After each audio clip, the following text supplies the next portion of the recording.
D4 semifinals, Alto Knights facing Genoa area on Friday. It's a cold one in Finley. First quarter, Comets on the board. Matt Bassett to Blair Skilleter. And it's almost intercepted by the Knights, but Skilleter runs at 45 yards for the touchdown, 7-0. Alter QB Colin Boucher hands it off to Chris Borland, but is taken down near the 45-yard line after doing a somersault there. But on the next play, Boucher giving it to Justin Hall, and he's gone, Jerry. Well, yeah, Chris Borland and Boucher, they get all the credit in the world, but Justin Hall's one of those unsung heroes on this football team. Phenomenal fullback, very well-rounded player. 7-7 ball game on Genoa's next drive. The Comets can't hang on to the ball, and there is a fumble. Alter comes up with the recovery. The Knights take advantage on the turnover. Boucher takes it to the house for a short TD run there. 14-7 Knights. After faking out our cameraman here, Genoa's QB Matt Bassett throws it long to Zach Apel, who takes it the rest of the way. Back and forth ball game the entire way, but in the end, Alter survives a scare. 42-34 the final.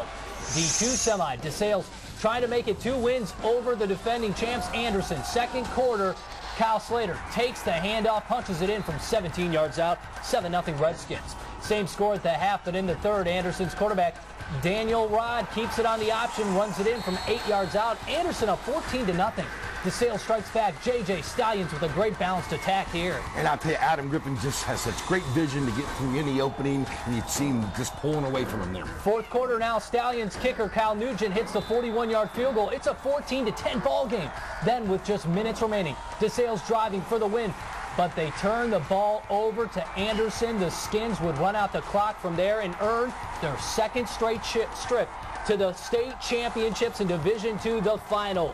14-10. And right on cue, it's time to go off the hook and get on the phone with the victorious coach from Anderson, Coach Jeff Giesting. Coach, you're in the profession of teaching. It looks like your kids learned their lessons from the regular season, beating Winton Woods and DeSales in consecutive weeks, the only 2 teams you lost to during the regular season. Yeah, I mean, 2 very good teams, and we were fortunate enough to beat them, so we're happy. Coach, Jerry here. Appreciate you joining us. And just talk about playing Columbus DeSales. I feel like your body will usually look like the color of their uniforms. I mean, they come out, they play physical. You guys knew what kind of hitting contest this would probably be tonight. Oh, yeah, they're a very physical team. They're very sound fundamentally. They were good in all 3 phases of the game. But, we felt like, if we just played, Anderson football, that we had a chance, and we wanted to get to the fourth quarter with the lead, which we had, and our our offensive line is kind of controlling things for us lately, and they just kept playing, and we were able to victory. Coach JJ here. I tell you what, this game kind of was like the rest of your season, up and down like a roller coaster. You started real early, real well, and then you got some injuries, and really a lot of people thought it was over when you lost to DeSales and Winton Woods during the regular season.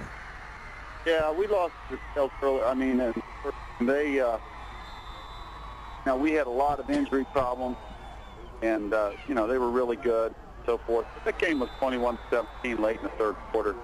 And then the Winton Woods game, we were still, a little shorthanded, and they put it on us pretty good. But, our kids always believe in each other, and they always keep playing, and I've got a great staff that works really hard. And sometimes, you come back from things and you get better. We're on the phone with Anderson head coach Jeff Giesting. Coach, how is this team different from last year's championship team, and what are some similarities maybe? Well, I think this team had a lot more experience than last year's team going into it. We only had 15 seniors last year going into the season. This year we've got 28. A lot of those kids played a great deal, so our experience is an important factor. And I think we have a lot of depth. We've never had this much depth.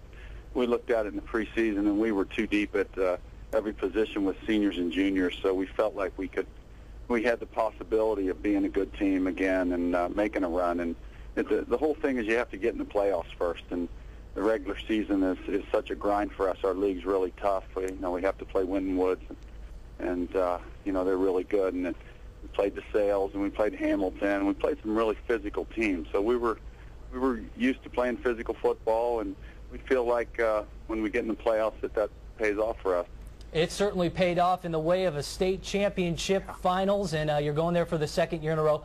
Jeff Giesting, thank you for joining us. Okay, thanks. All right, good luck in the finals. Well, let's move on, fellas, because we got a lot more to go. The final 2 semifinals of the night coming from the Division VI ranks. It's straight ahead on Ohio's channel for high school sports, ONN.